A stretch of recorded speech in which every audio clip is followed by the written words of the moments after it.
Welcome to the Sports Hangover. I'm Michael Benatar, joined alongside J-Dog. Mike, it's good to see you. It is a blazing hot summer all over the world, but even in California, I feel like it's much hotter over at your house than it is at mine. It's a little toasty out. It's nice. It's finally summer. We got out of the June gloom, the May gray, the rain. This is like, your first official year in LA, and I feel like it's been the weirdest weather I've ever experienced. I've been here for 13 years now, and it's never been like this. It's been glorious for like 3 weeks straight since the middle of June. It's been almost too glorious. Blue skies and sun every day. I know it's hot out in some places, but the pool has been great on the west side of town. All right, so we didn't have a show last week. We didn't have a show a week before. We planned on a show last week. Something happened. It didn't. I didn't have my laptop. I dropped my laptop. But I feel like a lot of stuff happened. The biggest news was all the firings at ESPN. ESPN fired a handful of people. And obviously today, like, there's writer strikes, there are actor strikes, there's a lot of things going on in the world of entertainment. But I thought this was weird because I felt like they let go of a lot of good people at ESPN. Yeah. And my first thought was, are they going to go to a competitor? Are there competitors out there that want to take some of this high caliber talent that ESPN, like some guys were there for 27 years? I don't even know who they fired. I mean, maybe not all the greatest. Do you have a list of a couple of big names? I have some. I have Steve Young, Max Kellerman, Keyshawn Johnson, Jeff Van Gundy, Jalen Rose, Todd McShay, Matt Hasselbeck. Just basically, it seemed like a lot of people around the NFL they fired, but then they also fired some NBA guys, the play-by-play, Jeff Van Gundy. He's the main analyst for the NBA Finals. He did like 17 NBA Finals in a row, if we want to start right there. And also, people seem to love him. So it's weird that he was let go, because some of them are like, no one loves Max Kellerman. No one loves Keyshawn Johnson. No one's going to miss them. I think people will legitimately miss Jeff Van Gundy. So it's kind of puzzling why that happened. Did you hear the conspiracy about this? I did. Okay. Why don't you tell the people? Okay, so this is the theory that I heard, that he was very grumpy. He always complained about the NBA. It's like, oh, it's fouling, the refs, the game. Grumpy. But sometimes it's enjoyable to listen to, because as a fan, you could be like, I agree with Jeff. Like, you feel the same way. Yeah, you're feeling the same way. And supposedly the commissioner of the NBA came in, maybe told ESPN, like, look, you got to get rid of him. He's got to go. We don't want him here. And now he's fired.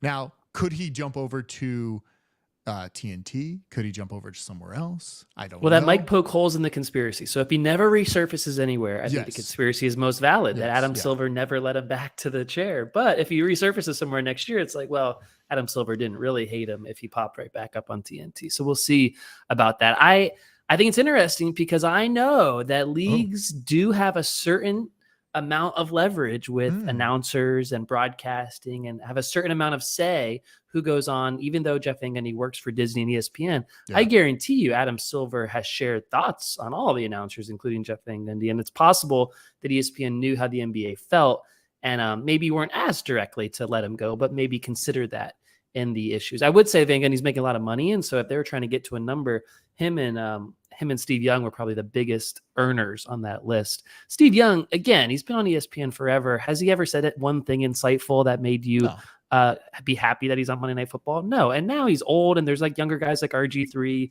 and Alex Smith on there. I'd rather hear from like younger guys anyway, who like played when we watched football. We never watched much of Steve Young. We were 7 when he retired. Yeah, it is interesting, because after like reading the list right now, maybe it's not going to affect ESPN that drastically, but it is kind of, it's showing you the signs of what's happening in the world of sports media and sports in general. And I think that's a big thing. I mean, we heard from, I think it was today, right, that I just blanking on his name. CEO of Disney.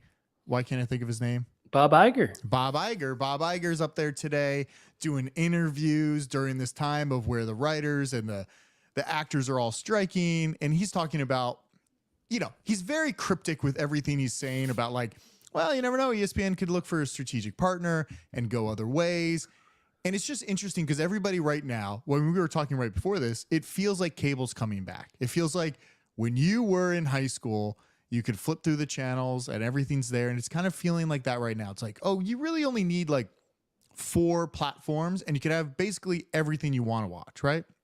You could have I think it's more than 4 now. That's the thing. And so a lot of people think there will be consolidation to 4, but right now there might be 8 or 9 that you need, and it costs more than cable. So can you get to a price point lower than you used to pay for cable and have all these devices. We'll see if we get there. We're not there yet. Do you think so? Like right now, I would say if there were 4 that you could have, the other ones were almost like, when you wanted to get like Cinemax or these other Showtimes, these add-ons. I think there's like a core that you could have. And I can't play this game, but you can play the game. You tell me your core. You tell me my core. And don't get it wrong, Mike. Don't get it wrong. Okay. My core would start out with Max. I think HBO Max or Max, whatever you want to call it. I think it has a lot of depth, a lot of good shows that come out. I really enjoy it. It would be Max.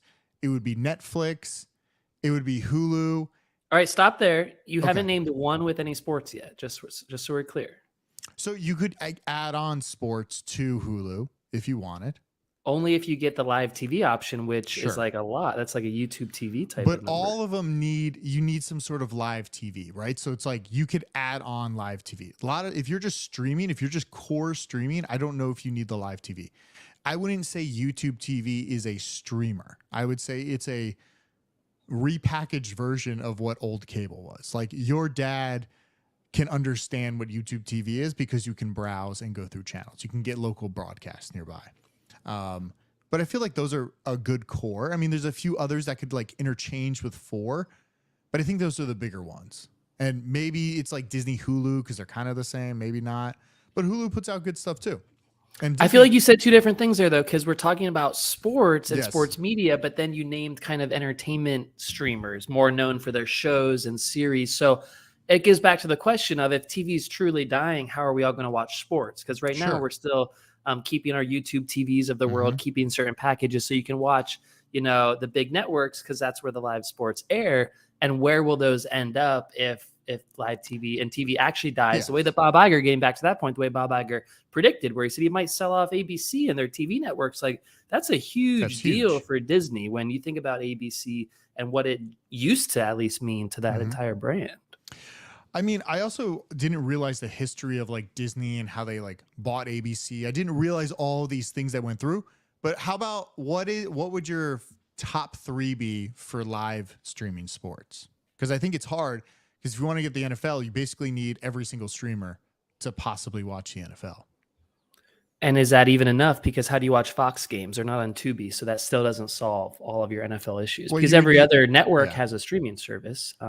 You would need like YouTube TV. You would need Amazon Prime to maybe watch Thursday. Which YouTube TV is a form of cord cutting. Like we made that leap years ago, but at the end of the day, it's a lot like cable. It's just not coming into your house like cable. It's coming in over the Wi-Fi. It's like you have a channel guide. You scroll through it. It's all the channels you used to have.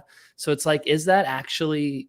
I guess it's streaming. Is it actually cord cutting? Is it actually like the future? Yeah. We don't know. I still feel like, of course, Google and YouTube are a powerful player here, but the networks like ABC, CBS, NBC, Fox have to figure out where are you going to get viewers watching sports if it's not on the networks, because those particular streaming services aren't dominating the way Netflix is, and Netflix doesn't have live sports. Max doesn't have live sports. So it's like we're still in the middle, right? We're still in this transition phase, and Bob Iger might be accelerating it. Maybe that's why he came back, but I don't know. It's weird because right now it's no better than it was when you were, let's say, in 2010. It's harder now to actually watch the games you want to watch because there's blackout rules. You can't go anywhere and like, oh, this NFL game's blacked out. I mean, I just saw this. This is what I put in the document today. Slam Ball has reached a deal with ESPN, and they're airing Slam Ball on ESPN July 21st of this month. What is Slam Ball? I think there's trampolines and basketballs, and you slam balls into nets. That's what it is. So everybody's going for everything. Sounds like an ESPN Plus niche sport to me. Yeah, it definitely sounds like that. But I think they're actually airing on ESPN. So we'll see what happens. So what do we think Bob Iger is going to do with ESPN if he's going to look for a strategic partner with it? Because, one of Sportstradamus's predictions early in the year was Bob Iger. And because we both read, I have it right here. I have your copy, The Ride of a Lifetime, the Bob Iger book. And he talks so much about Steve Jobs and Apple. And if Steve Jobs never passed away, you could argue that Apple and Disney are maybe one company for the last 15 years together. They may have merged 15, 20 years ago, but that never happened. So now did Bob Iger come out of retirement? And my prediction could it be coming true that he links ESPN with Apple TV in some way, and Apple TV is a strategic partner. he mentioned in his CNBC interview. Now, it is interesting because as you were saying that, I did think of when I watched the Apple Vision Pro release, Disney was one of their partners to first launch on the Vision Pro. So the Vision Pro now is getting a Disney channel or interface on the Vision Pro. So this could be something that comes later this year where maybe Apple and ESPN partner in some way where that could be a purchase. Like basically Apple could become a network in a sense because they have the MLB. Good point. If you remember the Disney Pro, the Apple Pro, how they kind of showed the example, it was Star Wars, it was all Lucasfilm Disney properties, right? Mm-hmm. And so that was already like a clear link there. Yeah. So we'll see what happens, but it's definitely a weird time in sports. Like we're excited about DirecTV getting off satellite and finally on to the YouTube TVs and YouTube where you can just buy a package and watch all your games without a satellite on your roof. But I think now we're getting somewhere, but we'll see where it all goes because it's definitely a little weird right now. It is weird in Hollywood and sports. Where is it weirder? Hard to say. Yeah, it's crazy all over. What else you got? I got some more ESPN stuff. I got a J-Dog Takes On. Can you play my music? Oh yeah, let me find some J-Dog Takes On. Here we go. J-Dog Takes On. It's been a minute. Welcome back. J-Dog takes on a proud franchise, a proud American franchise. And it's not the New York Jets that I'm taking on. Oh. You might think I am. I'm taking on, speaking of Max, Hard Knocks, the series, for focusing on the New York Jets, a team I don't give two shits about. Who cares about the Aaron Rodgers, Zach Wilson shit that we need to deal with all training camp long? What happened? Yeah, what happened to Hard Knocks? This American institution that we all used to look forward to on HBO or on streaming. Last year, it was the Detroit Lions, your sad, sad team. The Lions, who have the least amount of fans of any team in the country. Come at me if you disagree. Come at me. No one roots for the Lions. If you've been rooting for the Lions, you haven't seen a playoff game in 25, 30 years. No one cares. We had to go through that whole Lions thing. And your boy Dan Campbell getting people fired up. I kept telling you, Mike, he's not a strategy guy. He's not an X's and O's guy. He had some energy, though. He had energy. I don't watch for energy. I watch for a football. And now the Jets. And now we're subjected to the Rodgers drama, the bullshit. They're not even going to be good. They're not going to make the playoffs. They don't have an offensive line. They don't have playmakers outside of Garrett Wilson. I don't care about the Jets. I don't care about Aaron Rodgers. But mainly, I'm mad at Hard Knocks for featuring.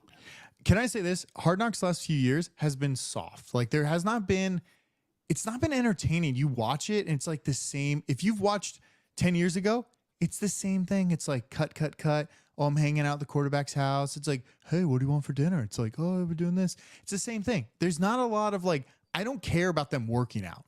I think we need something new. I started watching Quarterbacks on Netflix. Have you seen that yet? How was that? No. Mixed reviews, I've heard. Weird group of quarterbacks. We have Kirk Cousins, Patrick Mahomes, and Marcus Mariota. How did we go from greatness to Mariota? Why is that so large? I don't know. It's weird. It's like just being a quarterback and they're at their house. And I kind of turned it off after 15 minutes. Like, I don't really care about it. Turned it off. It's a number one TV show in the Netflix top 10 today. Yeah. Is that real? Is that a real thing? I don't know, but it is number one.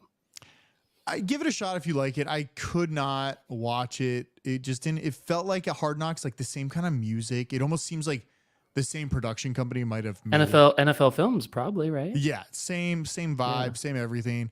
Hard Knocks has got to switch it up a little. We need more characters. Like, what was the one last season that you remember at Hard Knocks that you actually enjoyed people there?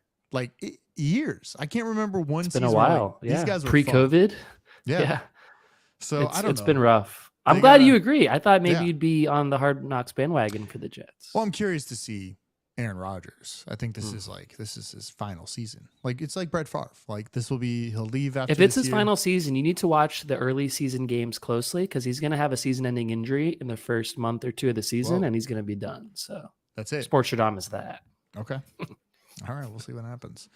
What Speaking else? of quarterbacks, I got another one for you. There was we missed this on July 3rd. We were actually together on July 3rd. We had a party. We did not have a white party because we are not in that circle with Dave Rubin in the Hamptons, but it happened. And there were so many athletes and stars there.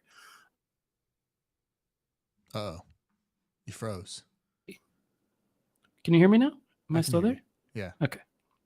All right. So here's what they're saying about Tom Brady. Okay. Tom Brady and Kim Kardashian were super flirty with each other at the Fanatic CEO's annual white party, a source told the Daily Mail, alleging the duo was seen during the day on the beach together and again dancing at night. An insider claims the retired NFL legend, who is 45 years old, is, quote, exactly Kardashian's type. This is more bad news for American quarterbacks. I know he's retired, somewhat retired, but I gotta throw a wrench in your story, Jeremy. Recently updated. I don't know if this is real. I can't confirm it. I haven't actually looked. I saw it on Instagram or TikTok. Kim Kardashian is going to be the Bachelorette in 2024. Bachelor. She's going to be the Bachelorette. She's gonna be the Bachelorette. She's going to go become the Bachelorette. They're also doing. I have not seen that. That's a report you're saying. Hold on, let me look it up because they're also. I thought this guy Two Turn Tony is also going to be the Bachelor. Our mutual friend. No. Two Turn Tony. That's a good. Yeah, no. There's like all these. Like the Bachelor is a few. Hold on, I'm looking it up right now. I swear Kim Kardashian is going to be the Bachelor. Two Turn Tony is going to be the Bachelor in 2024. Kim Kardashian would be the Bachelorette. I didn't hear that. I didn't know. Oh, let me look up Kim. So you're saying Kardashian's not available? I mean, they could easily date this fall and then just end it for the show next year. Yeah, but she's trying to find love. Kim, yeah, she's actually going to be on The Bachelorette. She is going to be. So listen, the last few years, The Bachelor has really declined. This year, if Kim Kardashian's on it, I'll definitely watch it.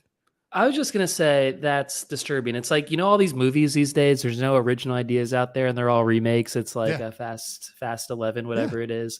It's like we don't have an original person for The Bachelor, so we're going to replay a Kardashian who's on every screen and every streaming service. It's like, really? Like, there's no original ideas left. There's no good ideas left. There's no Bachelorettes out there. It gets all the eyes on it. It's going to be a funny show. It will be. And then Two Turn Tony's like this random ass crazy dude on TikTok. You got to look up Two Turn Tony. He has like a duck and he just parties. And I don't know how they chose him for Bachelor, but that's going to be a wild show too. Listen, I don't know why we weren't invited to the white party, but we're open next year. I'm clearing my calendar. I'm available July 3rd. I'll be available the whole weekend. We'll go to the Hamptons. We'll take the sports hangover there. I did say I didn't like Fanatics, and I didn't realize he was part of Fanatics. And I don't like what they're doing to the swag of clothing. It's not very good. I don't like it either, but they're becoming a powerful brand in sports, so I do want to leave my opportunities open. We'll try next year. We also missed the ESPYs. You text me, and I'm like, oh, the ESPYs are literally on right now. I thought we were going to have a shot to go to the ESPYs. We have to go. I was literally on a train passing the ESPYs. I was like, oh, we should have been over there in that scorching. It would have been so hot on the red carpet. So I don't know. Maybe it's better that we didn't go. It was like 100 degrees that day downtown, but there was a red carpet. Credentials are available, so we got to get there one. I know. We got to do it next time. What's the next big event that we can go to? We got in LA. We've had so many lately. I know. Well, now nothing. Like there's no Emmys. Nothing. Everything's canceled. Yeah, everything is canceled. It's dark days. I don't really have much else. I did find the rules because I was looking up the rules for gambling for athletes for the NFL. I don't know if we talked about this, but the players are allowed. They are allowed to gamble on non-NFL events with legal sports books. But all other league personnel, including coaches, officials, and trainers, are prohibited from all sports betting. So you're allowed to bet on sports. So it's like a slippery slope. You're allowed to bet on sports. You're allowed to do it kind of legally. Confusing, actually, right? Don't bet on the NFL. Don't bet on your own game. I mean, that's what they should say. Don't bet on your own game.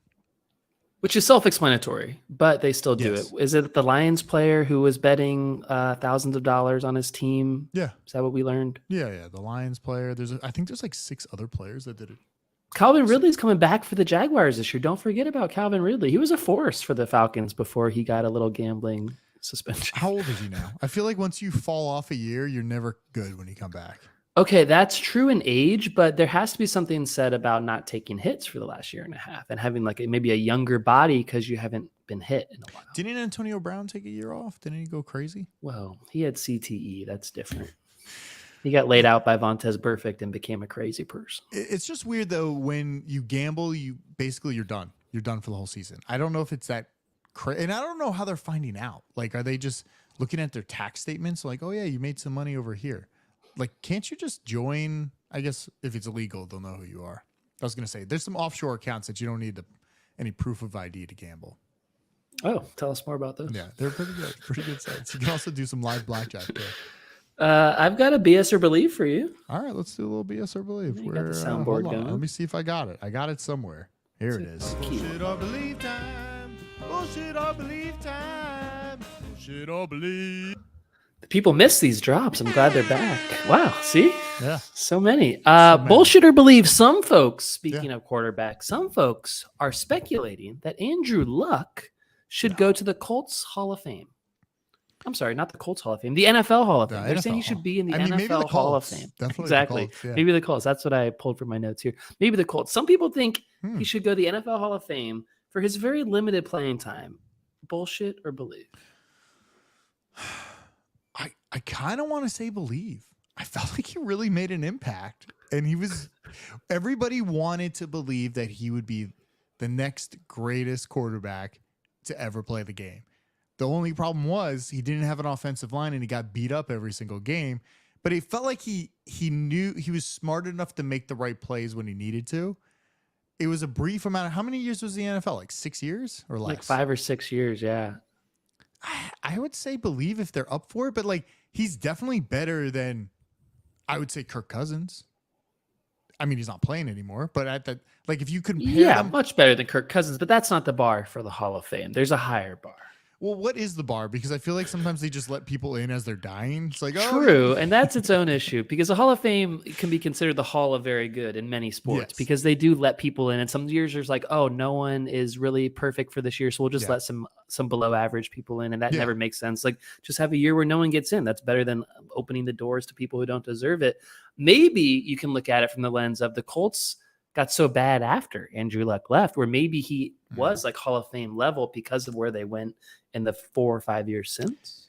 Yeah, I mean, because if you match him up to quarterbacks right now in the league, he's better than a lot of them, even though he's not playing right now, right? Like, I would put him above Dak for sure. I'd put him above. Oh, yeah, you would.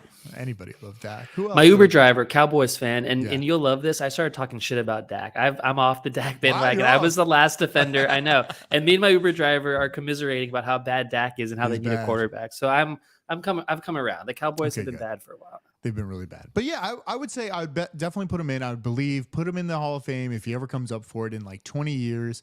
Wow. Throw him in there. He's eligible next year. That's the thing. Like this could happen like next year because it's 5 years without playing is when you're eligible. All right. Well, who knows? Would you put him in next year? Would you vote him in? I feel like it's not enough time. You almost want to like forget that he left abruptly, just like didn't show up for a game instead of, oh, it's been 5 years. Just throw him in. And sometimes you want to wait long enough to make sure he's not going to come back. Like there's not a 0% chance he doesn't come back. And then it's like, wait, you're back and you're in the Hall of Fame, but you're back. Like, how would that work? He's not coming back. Now, I did see the rumors today that Tom Brady might come back. Did you see that? Like not Blake Bortles. But what's his name? Fucking, why can't I think his name? The Tampa Bay quarterback who's there. Oh, Baker Mayfield. Baker is not, it's so bad. They're just like, Tom, just come back. Please come back to us. If anything, it seems like Brady will go to the Raiders. We don't know for sure what's up with Jimmy G. I don't know what's going on quite there with the Raiders, but it seems like he could be more injured than people think, or maybe there's like a loophole in his contract. They can get out of it. And Brady might want to play for McDaniels and become a part owner. The whole Dolphins thing that blew up, right? Like part owner, quarterback. That's never going to happen with the Bucks. It's the Glazer family. So maybe the Raiders and Al Davis would throw him a bone. I like that. But you don't think he'd come back to Tampa? Because wouldn't Tampa have to technically trade him if he came back? I don't think he's under contract there anymore. No, he signed a 2-year deal and he played it out. I don't think he's under contract. Plus, the Bucks roster, I know you're a Bucks fan kind of, but it's not like good this year. No, I mean, they haven't been good. They got lucky. I don't think they're a quarterback away. They're like very much away. No, they're so why would he do that? Why would he go back there? I have no idea. Listen, when Tua gets hurt in week 3, I hope he goes to the Dolphins, but we'll see. That's all I got. If anybody wants to check out the Sports Hangover, we got some new swag up there. It's summertime. Get the tanks. A lot of good stuff. I'm trying to make some new swag. There's stuff just popping up. You might be able to get our mutual friend's bachelor party t-shirt. It's up there if you can find it. It's not like promptly up there, but you can find it if you dig for it a little bit. That might be weird for people not invited to the bachelor party to It's a buy great that shirt. shirt. I don't know. Great shirt. If they're fans of the show, maybe Big Lou will buy one. Maybe certain listeners who were invited who are not attending should purchase the shirt because they definitely don't listen to the show. You'll be missed out. I'm thinking of multiple people right now. Oh, multiple people. Okay. Thinking of multiple. Yeah. Throughout the country, honestly. Yeah. All right. Good show. See ya. Bye.